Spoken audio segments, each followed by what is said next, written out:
আমরা 3 ভাই মিলে এখন যাব মামার হোটেলে।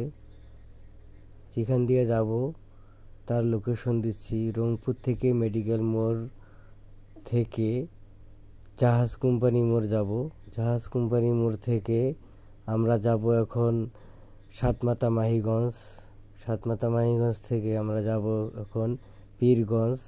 পীরগঞ্জ থেকে কিছু দূর যাব।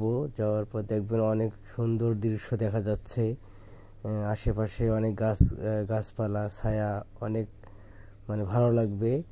হ্যাঁ, সব দেখতে দেখতে আমরা পৌঁছে যাব চৌধুরানী বাজার।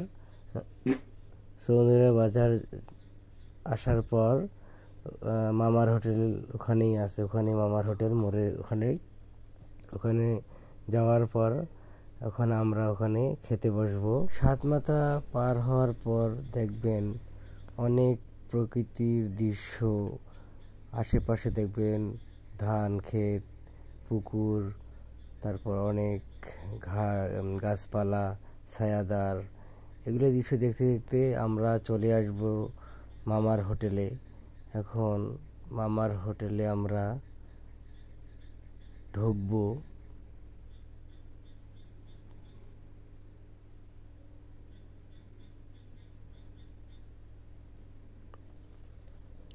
মামার হোটেলে ঢোকার পর আমরা প্রথমে যাব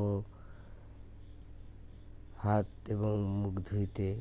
কেননা মোটরসাইকেলে 3 ভাই আসছি তো, আস্তে আস্তে মনে করেন যে ধুলাবালু দিয়ে মাথা মুখ সব শেষ হয়ে গেছে। এটা আমার নয়ন ভাইয়া। তো এখন হাত মুখ ধুয়ে আমরা বসবো। এই তো দেখেন আমাদের খাবারের পরিবেশনটা দেখেন। এগুলো হলো ভর্তা, এটা গোস্ত, এগুলো ভাত, যে ডাল, এই যে শসা, আবার অনেক কিছু দিছে, শাক সবজি। এইটা হলাম আমি।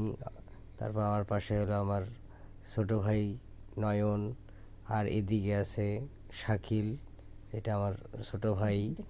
তো আমরা এখন খাবো। খাওয়ার পর আপনাদের আমরা আর একটু রিভিউ দিব যে কত সুন্দর। তো আমরা খাওয়া শেষ করে এখন আমরা আরসি খাচ্ছি, তারপর দই খাচ্ছি। তো দেখেন অনেক সুন্দর, খুব ভালো লাগলো। অনেক দিন পর আসলাম আমার সেই ছোটো ভাই দুইটাকে নিয়ে। তো ওরাও ভালো বলছে যে মামার হোটেলে এত সুন্দর খাবার। তো আপনারাও আসবেন, এসে খাবেন।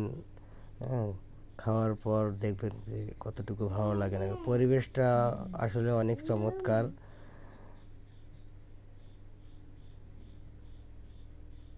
তা আলহামদুলিল্লাহ, এই বলে শেষ করছি। আসসালামু আলাইকুম। আশা করি আপনারা মামার হোটেলে আসবেন।